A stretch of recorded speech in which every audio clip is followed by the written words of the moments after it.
Hello बच्चों, मेरा नाम जानते ही होंगे तुम लोग, बताने की जरूरत नहीं है क्या कर रहा हूँ मैं भी आज। चलो कुछ नहीं, शुरू करते हैं आज का लेक्चर को बेटा। आज हम लोगों को, अगर तुम्हें याद हो तो जो लास्ट लेक्चर हम लोगों ने अभी तक कवर किया है उसमें मैंने तुम्हें एडिशन ऑफ वेक्टर्स या फिर रिजल्टेंट ऑफ टू वेक्टर्स निकालना बेहतरीन तरीके से सिखा रखा है।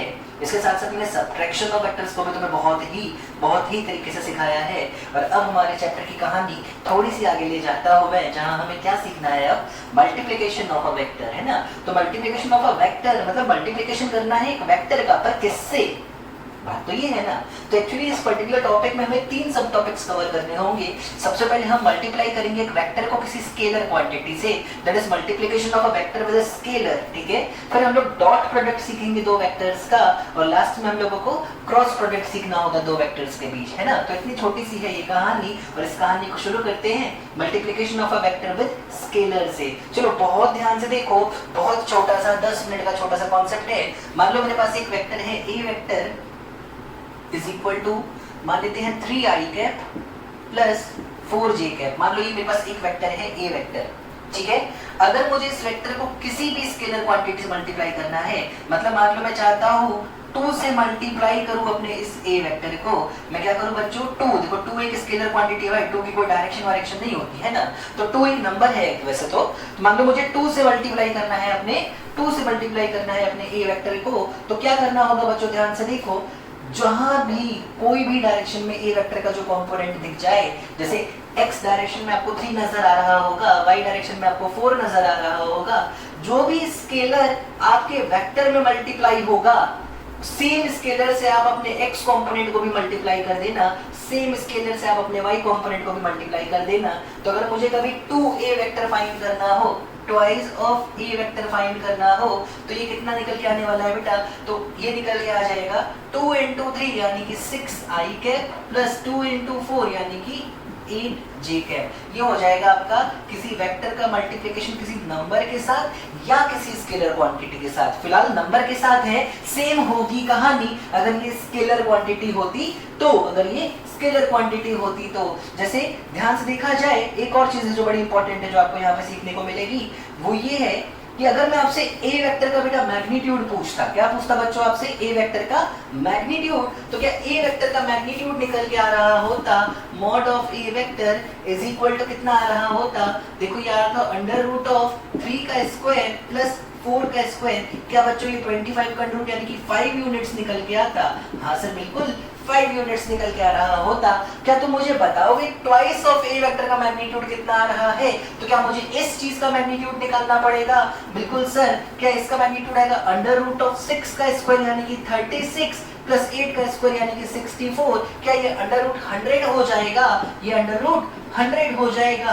और रूट ऑफ 100 कितना होता है बच्चों, क्या ये 10 यूनिट्स आया, क्या ये 10 यूनिट्स आया, हाँ। क्या मैं इसको 2 into 5 यूनिट्स भी लिख सकता हूँ, हाँ। तो कहना क्या चाहते हो सर, बस इतनी सी बात कि जब तुम किसी भी वेक्टर को किसी नंबर से या किसी स्केलर क्वांटिटी से मल्टीप्लाई करते हो, जब भी तुम किसी वेक्टर क्वांटिटी को किसी नंबर से या किसी स्केलर क्वांटिटी से मल्टीप्लाई कर रहे होते हो बच्चों, तो उस वेक्टर का मैग्नीट्यूड भी उसी स्केलर से मल्टीप्लाई हो जाता है, यानी उस स्केलर के टाइम्स हो जाता है, मैं ऐसे बोल सकता हूँ। देखो क्या पहले जो वेक्टर था 3i प्लस 4j यानी कि जो ए वेक्टर था, क्या उसका मैग्नीट्यूड 5 के बराबर था, बिल्कुल सर। तो क्या 2 टाइम्स ऑफ ए वेक्टर का मैग्नीट्यूड 10 के बराबर निकल के आया है, बिल्कुल सर। तो ये थी एक छोटी सी कहानी जिसको बोलते हैं multiplication of a vector with a number और अ स्केलर। क्या हुआ, फिर से रिपीट करते हैं, जब भी तुम किसी नंबर से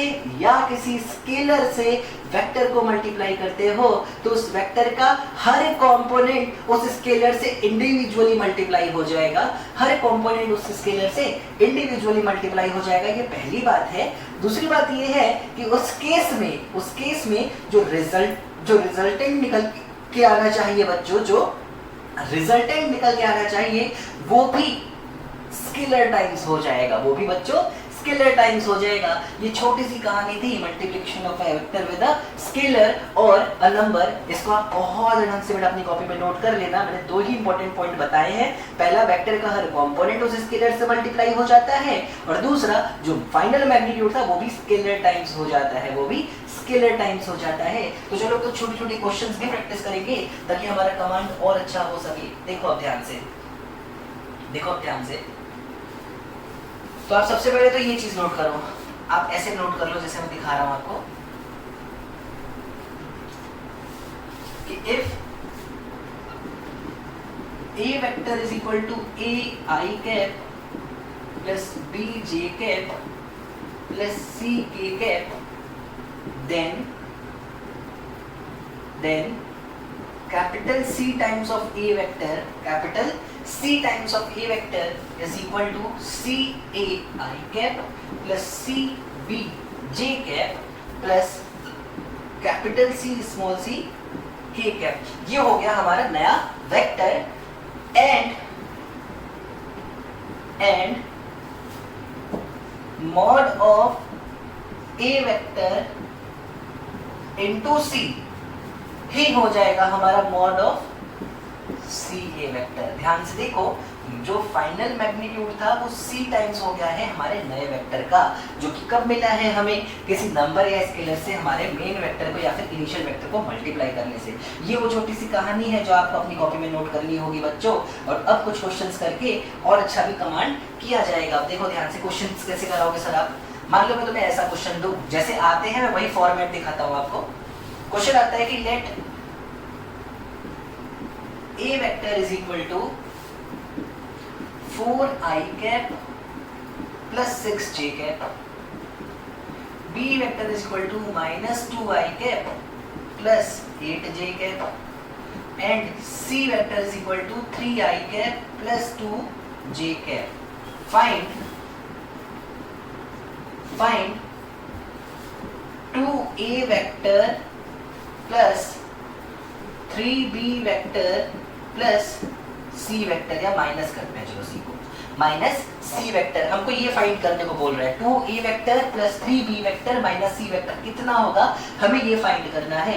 तो एक एक करके काम करते हैं। क्या ये ऐसा लिखा हुआ है कि a वेक्टर को 2x कर देना है, यानी कि 2 टाइम्स कर देना है? क्या ये लिखा हुआ है कि b वेक्टर को 3 टाइम्स कर देना है?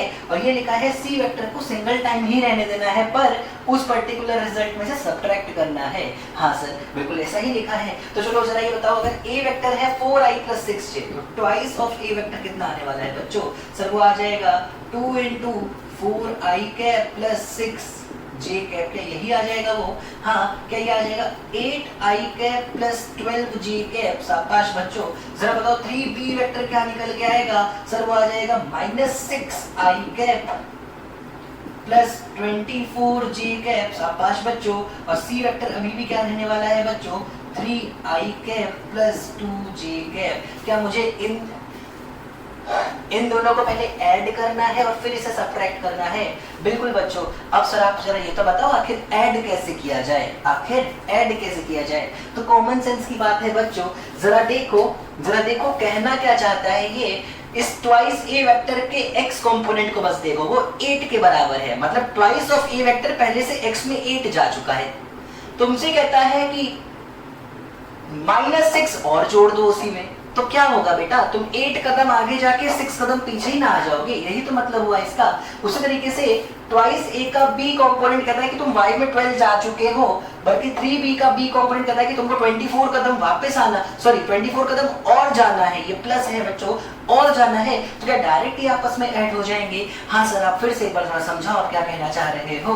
बच्चों मैं बस इतना कहना चाहता हूँ, मैं इतना सा फील कराना चाहता हूँ कि जब हमको इस फॉर्म में वेक्टर को ऐड करना होता है, मतलब जब उसके कंपोनेंट्स हमको पता होते हैं, कंपोनेंट फॉर्म में वेक्टर पता होता है, और तब हमें एडिशंस परफॉर्म करनी होंगी, तो याद रखना i कैप के साथ i कैप जुड़ जाता है, j कैप के साथ j कैप डायरेक्ट जुड़ जाएगा, और k के साथ हमेशा k कैप ही जुड़ेगा। अब i को j से, j को k से, k को i से कभी भी ऐड मत करना बच्चों, आपका आंसर गलत आने लगेगा।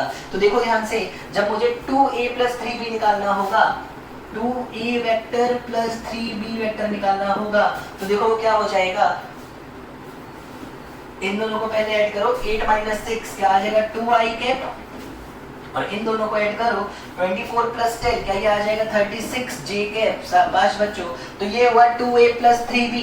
तो क्या मुझे निकालना है इसमें से c वेक्टर को माइनस भी करना है अभी? हाँ सर करना है, तो ध्यान से देखो 2a plus 3b vector minus c vector निकल के आएगा 2 माइनस 3 बच्चों कितना हो गया -1 i cap plus 36 minus 2 36 minus 2 ये कितना हो गया बच्चों 34 j कैप। शाबाश, यही हमारा आंसर होने वाला है। हाँ बिल्कुल यही हमारा आंसर होने वाला है। ऐसे कुछ भी क्वेश्चंस हो सकते हैं बच्चों, बहुत आसान होता है इन क्वेश्चंस को सॉल्व करना।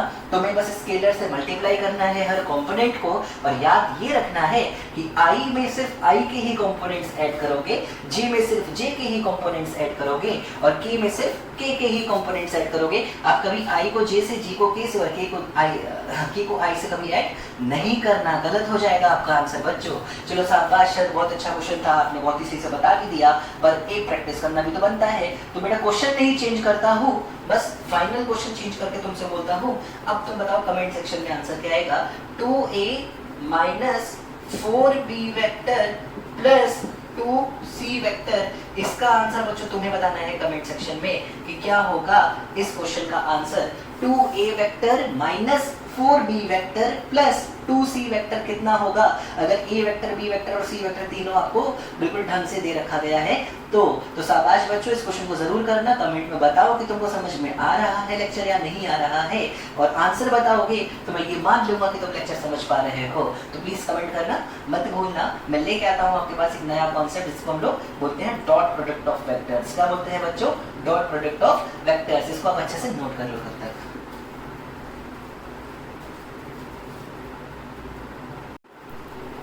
तो चलो बच्चों हम अपने लेक्चर को आगे ले चलते हैं, जहाँ पे हमें जो अपना नेक्स्ट टॉपिक शुरू करना है that is dot product of two vectors. बेटा डॉट प्रोडक्ट हम दो वेक्टर्स का करते हैं। किसका करते हैं बच्चों? दो वेक्टर क्वांटिटीज का करते हैं। क्या करते हैं डॉट प्रोडक्ट में, मैंने तुम्हें ये समझा देता हूँ, और क्यों कर रहे हैं हम डॉट प्रोडक्ट ये समय के साथ साथ तुम्हें खुद पता चल जाएगा।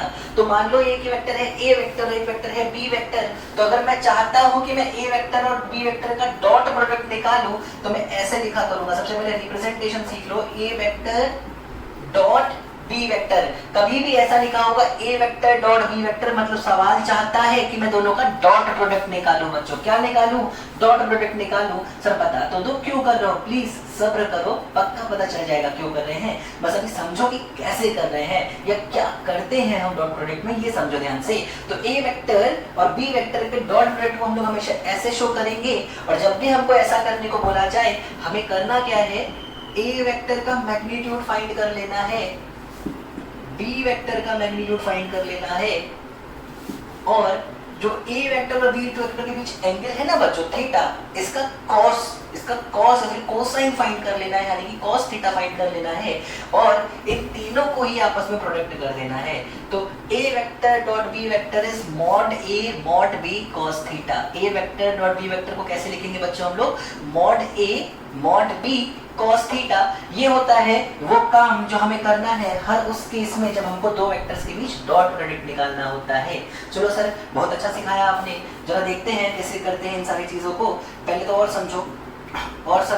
सर एक क्वेश्चन करवाओ पहले, लोग क्वेश्चन करेंगे। सबसे पहले मान लो मैं तुमसे कहता हूँ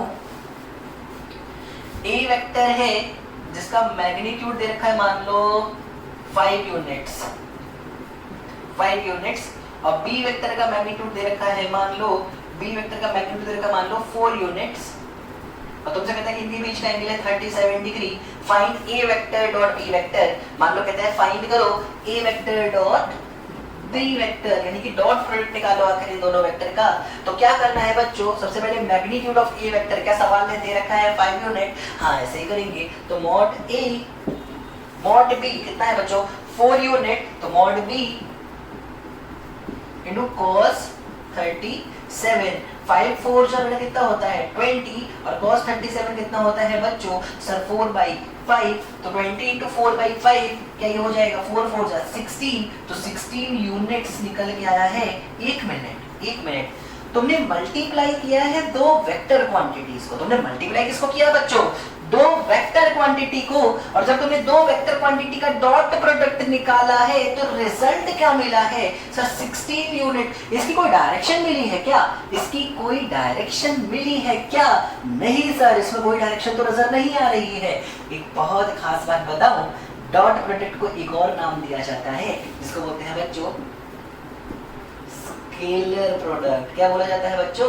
स्केलर प्रोडक्ट। स्केलर प्रोडक्ट क्यों बोला जाता है ये क्वेश्चन ने समझा दिया हमको, क्योंकि जब भी आप दो वेक्टर्स का डॉट प्रोडक्ट निकालते हो जो रिजल्ट मिलने वाला है that will be a scalar quantity, that will be a scalar quantity. उसके पास कोई डायरेक्शन आई जे के कुछ नहीं रह जाएगा, उसके पास कोई डायरेक्शन बचने वाली बच्चों नहीं है। तो आखिर डॉट प्रोडक्ट क्यों निकाला है ये बात तो मैं भी समझाऊंगा। मैंने अभी भी कहा कैसे निकाला है, मैं फिर से बोल दे रहा हूं। अगर तुमसे कहा जाता है A vector dot B vector find करो तो तुम्हें ए वेक्टर के मैग्नीट्यूड को, बी वेक्टर के मैग्नीट्यूड को और उन दोनों वेक्टर्स के बीच के एंगल, उन दोनों वेक्टर्स के बीच के एंगल के cos थीटा को आपस में मल्टीप्लाई कर देना है। आसान सी चीज है और आंसर की तरफ तुम बढ़ने लगोगे।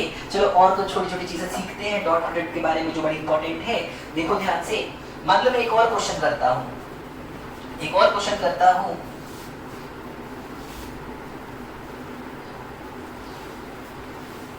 मान लो मेरे पास एक क्वेश्चन है A vector is equal to 1 I cap. मतलब क्या हुआ इसका?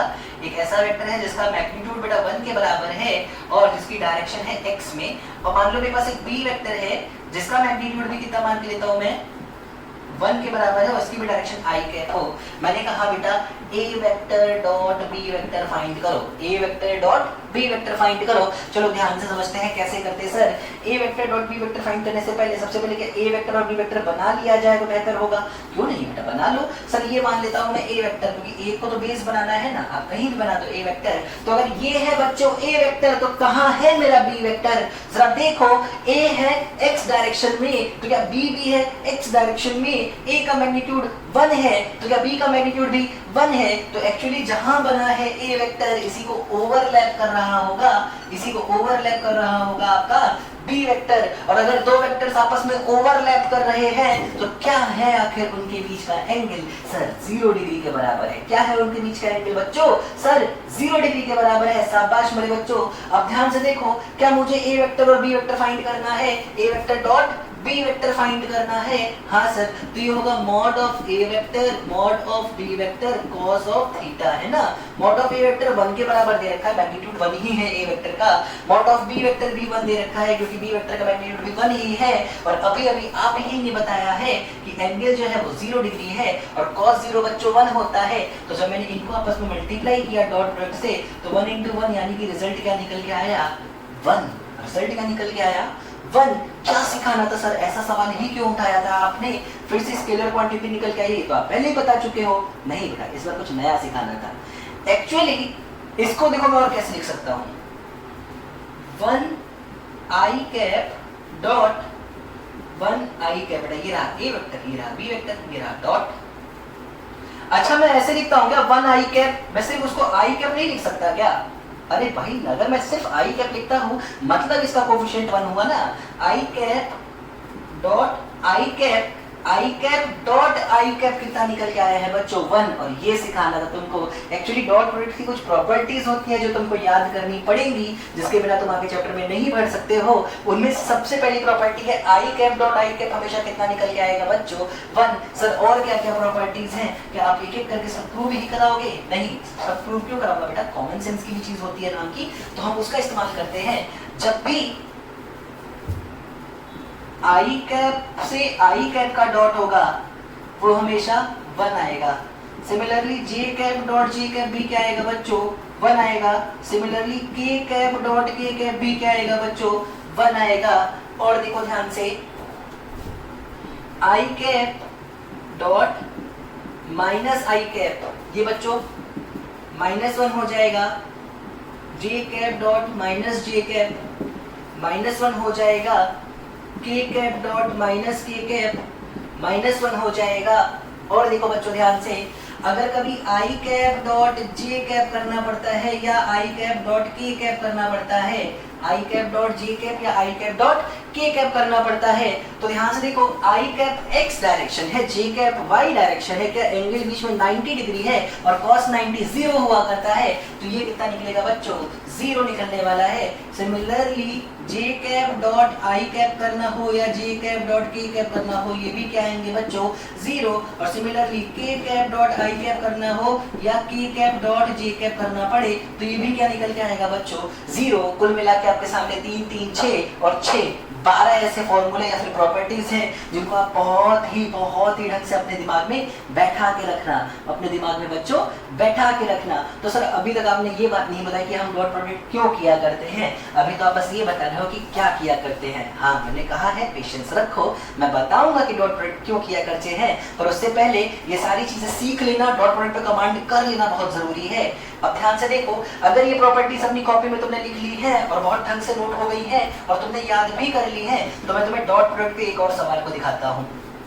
एक और सवाल दिखाता हूँ तुमको। देखो, चलो भाई देखो, मान लो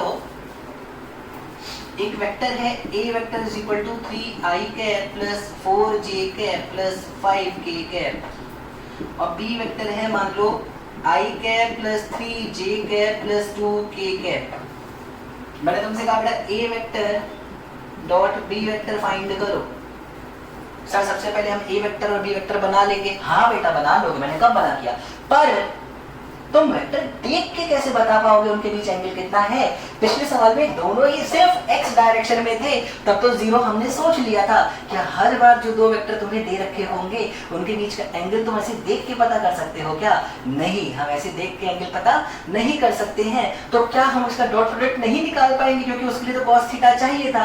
नहीं बच्चों, निकाल लेंगे। कैसे? अभी अभी जो प्रॉपर्टीज याद की हैं उनकी मदद से। जरा देखो, अगर मुझे a vector dot b vector find करना है तो इसको मैं ऐसे लिख सकता हूँ, 3i cap plus 4j cap plus 5k cap dot i cap plus 3j cap plus 2k cap. क्या ऐसे लिख सकते हैं? बिल्कुल। क्या तुम्हें बच्चों मतलब बच्चों वाली क्लास से सेकंड थर्ड क्लास से क्या तुम लोगों को मल्टीप्लिकेशन सिखाया गया है दो ब्रैकेट्स के बीच? बिल्कुल। तो क्या सबसे पहले इसको इससे, फिर इसको इससे, फिर इसको इससे, फिर इसको इन तीनों से, फिर इस वाले को तीनों से मल्टीप्लाई करके हम आंसर निकालते हैं। हाँ, तो जरा करो, 3 into 1 कितना आएगा बच्चों? 3i dot i plus 3 into 3 यानी कि 9 i डॉट j, बेटा i है उधर j है, plus 3 into 2 6 i dot k plus 4 into 1 4 j dot i plus 4 into 3 12 j dot j plus 4 into 2 8 j dot k plus 5 into 1 5 k dot i plus 5 into 3 15 k dot j plus 5 into 2 10 k dot k। यही निकल के आएगा?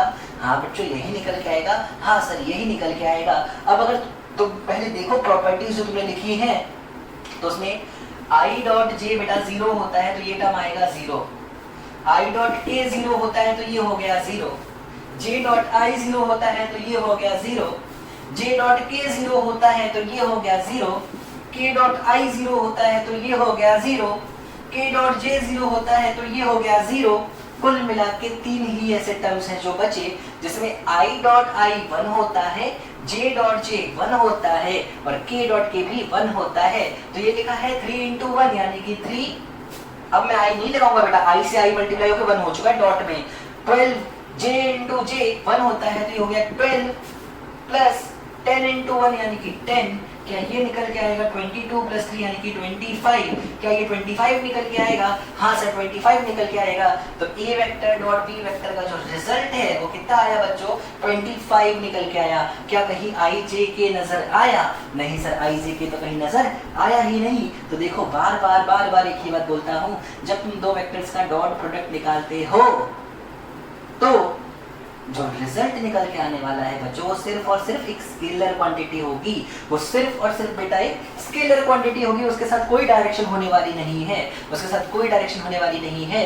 ऐसे और बहुत से सवाल बनाए जा सकते हैं और तुम प्रैक्टिस जितनी ज्यादा करो उतना तुम्हारे लिए अच्छा होगा। एक काम करता हूँ, कुछ क्वेश्चंस तो तुमको प्रैक्टिस के लिए होमवर्क दे ही देता हूँ, बिल्कुल ध्यान से समझना। और अगर तुम्हें समझ में नहीं आया है बच्चों प्लीज 5 मिनट 6 मिनट 7 मिनट जितनी जरूरत है पीछे जाओ, लेक्चर को दोबारा एक बार देखो ताकि तुम्हारा एक एक कॉन्सेप्ट क्लियर हो। अब देखो मेरे को ध्यान से, सबसे पहले कुछ क्वेश्चंस तुमको जो होमवर्क देना जरूरी है उसको देखो।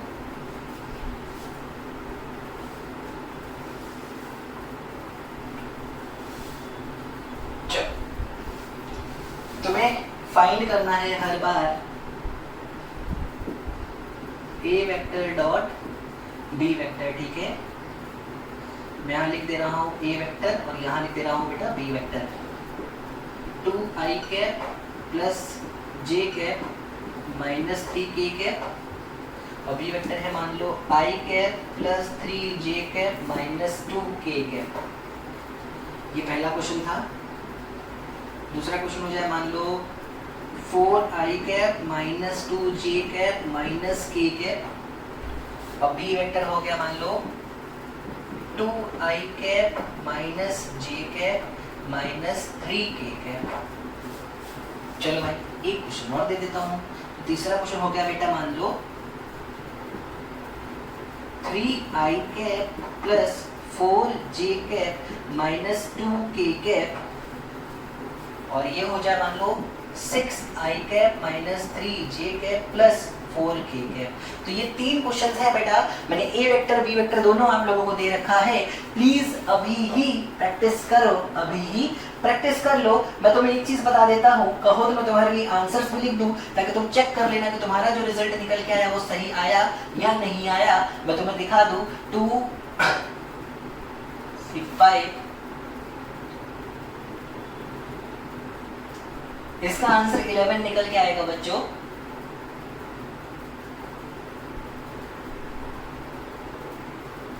इसका 13 आएगा बच्चों।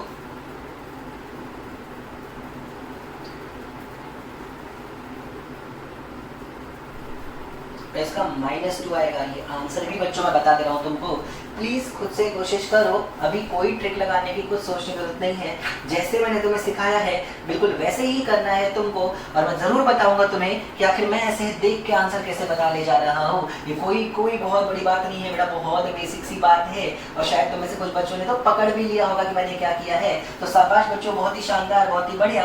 पर कोशिश करोगे तुम इन तीनों सवालों को एक बार ढंग से खुद से लगा लो। एक बार फिर से आंसर क्रॉस चेक कर लेता हूँ ताकि कुछ गलत ना हो तुम्हारे लिए। तो ठीक है बच्चों, सही है।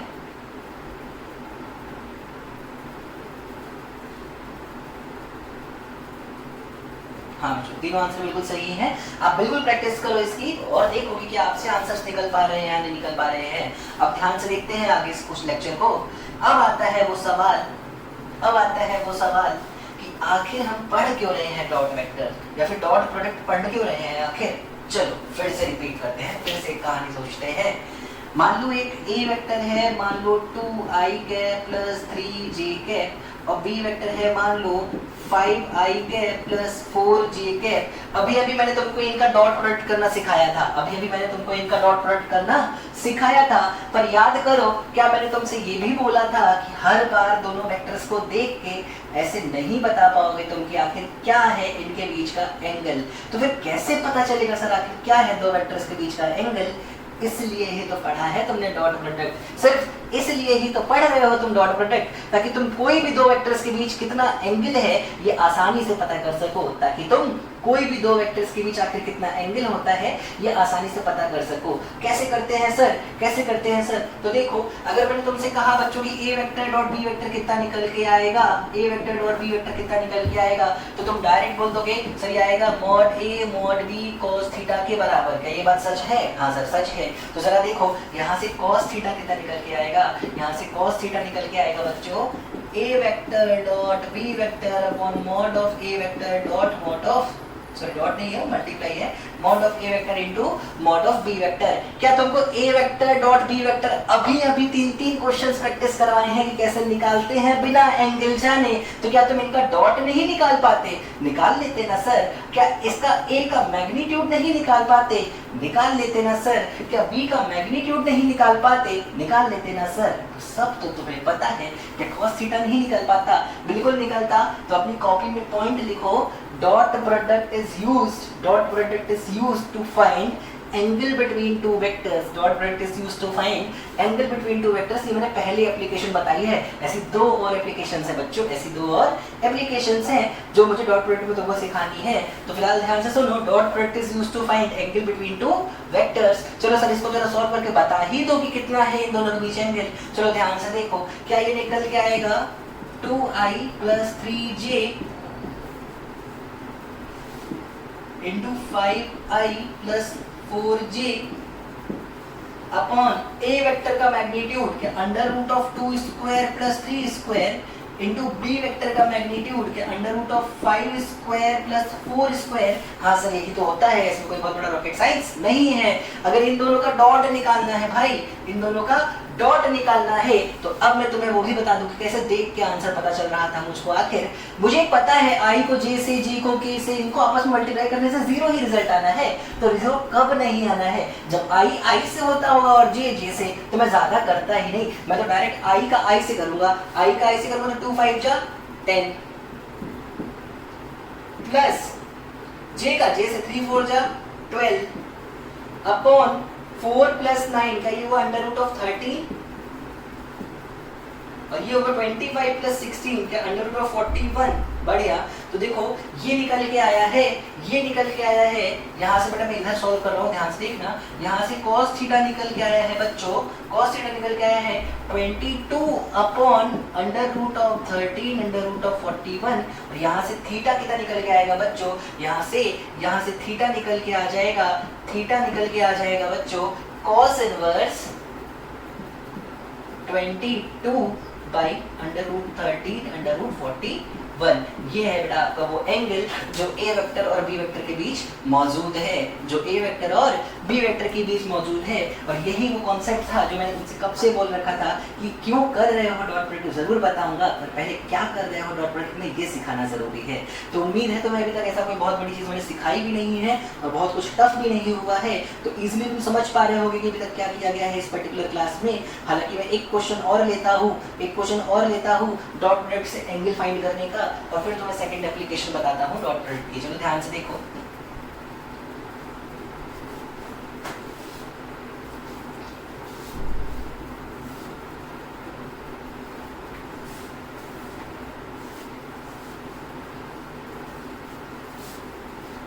देख मान लो ए वेक्टर इस बार है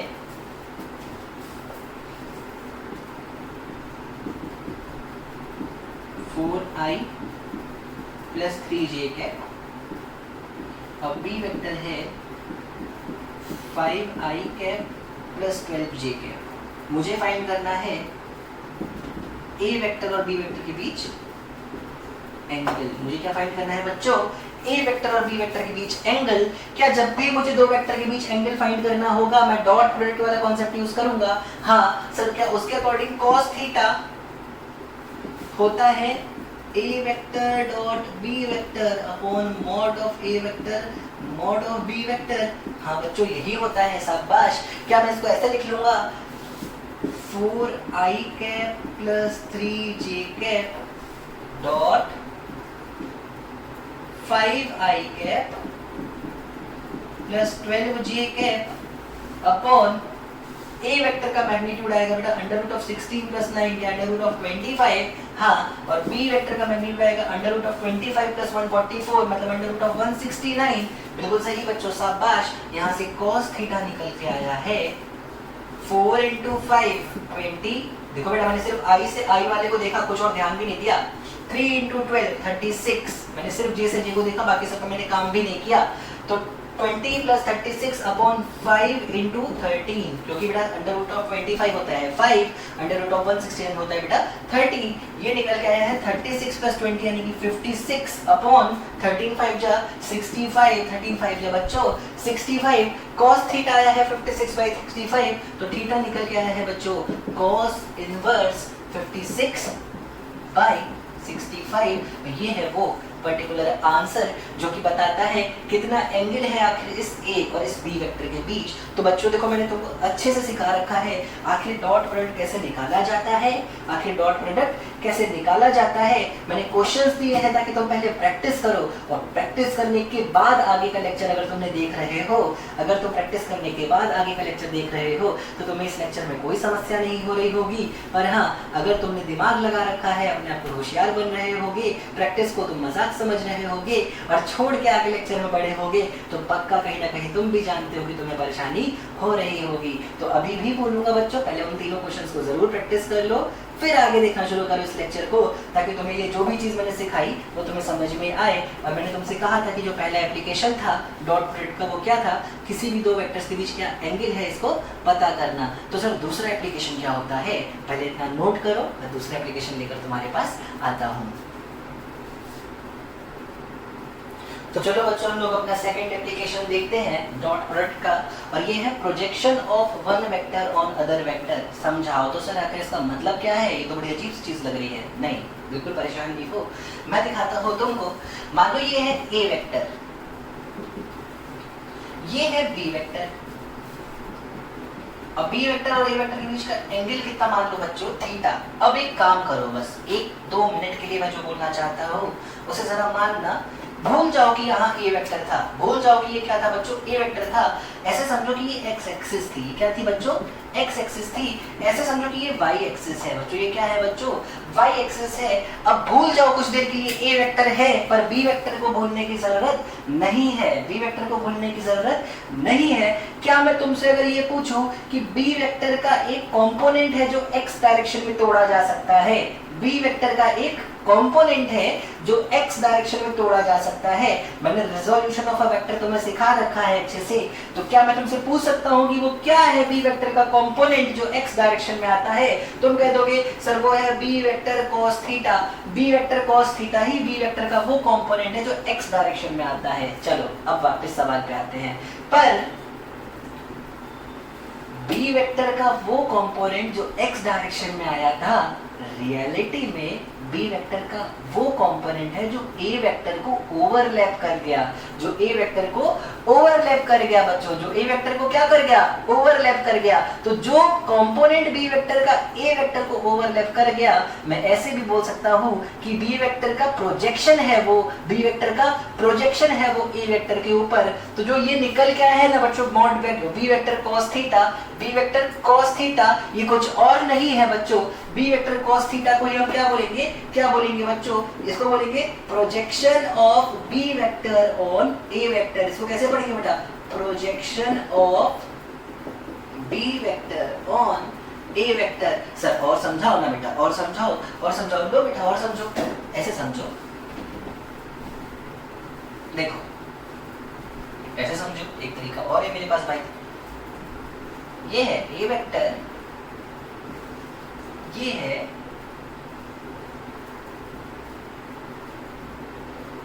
बी वेक्टर, ये है इनके बीच का एंगल थीटा। सपोज यहाँ बहुत बड़ी सी एक लाइट लगा दूं, क्या लगा दूं बच्चों, लाइट लगा दूं, और इनको मान लो दो एरो समझ लो इनको।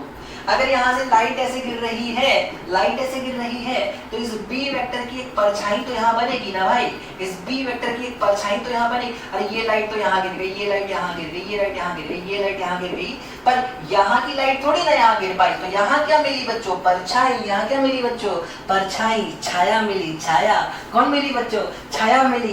कब मिली बच्चों, जब रोशनी आई। तो रोशनी आती है तो छाया मिलती है। देखो ध्यान से, ऊपर से आ रही है रोशनी, नीचे मिल रही है छाया, और जिंदगी कितनी मस्त हो गई है। तो आखिर ये छाया कितनी बड़ी है, यही है बी वेक्टर का छाया on A vector, B vector की छाया ऑन ए वेक्टर, और इसी को तुम कैसे पढ़ोगे? हम पढ़ेंगे sir projection of B vector on A vector. क्या बच्चों तुम थोड़ी बहुत ट्रिग्नोमेट्री की मदद से बता सकते हो कि ये कितना होगा? ये थीटा है, ये बी है, तो क्या cos थीटा बराबर, इसको मैं कुछ भी मान लूं, x अपॉन बी होगा।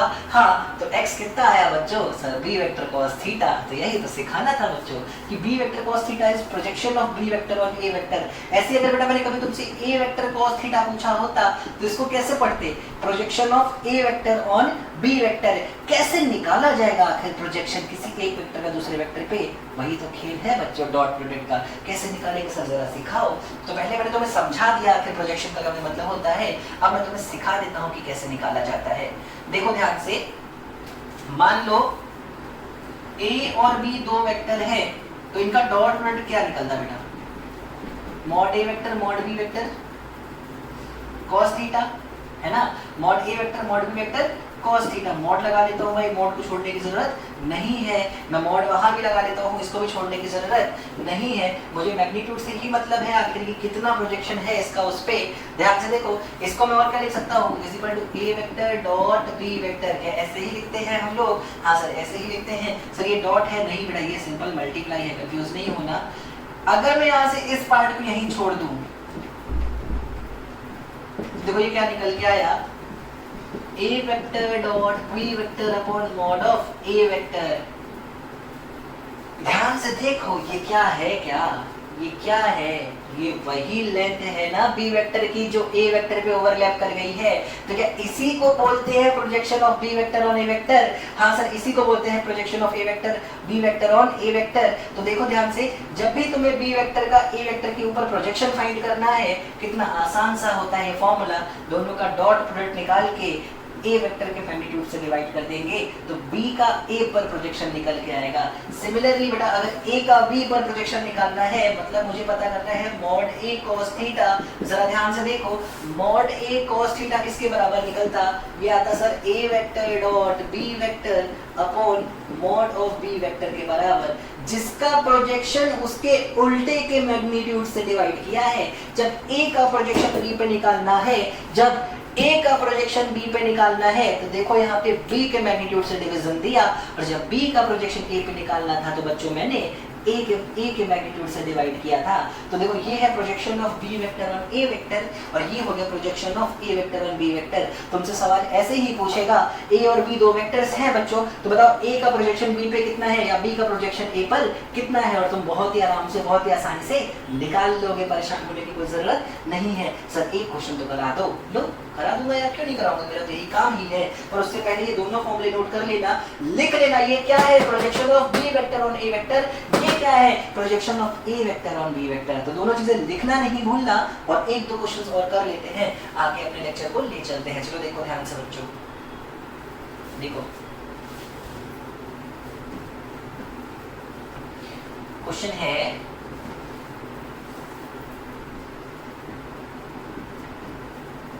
if a vector is equal to मान लो 2i cap plus 3j cap, b vector is equal to मान लो 3i cap plus 4j cap, find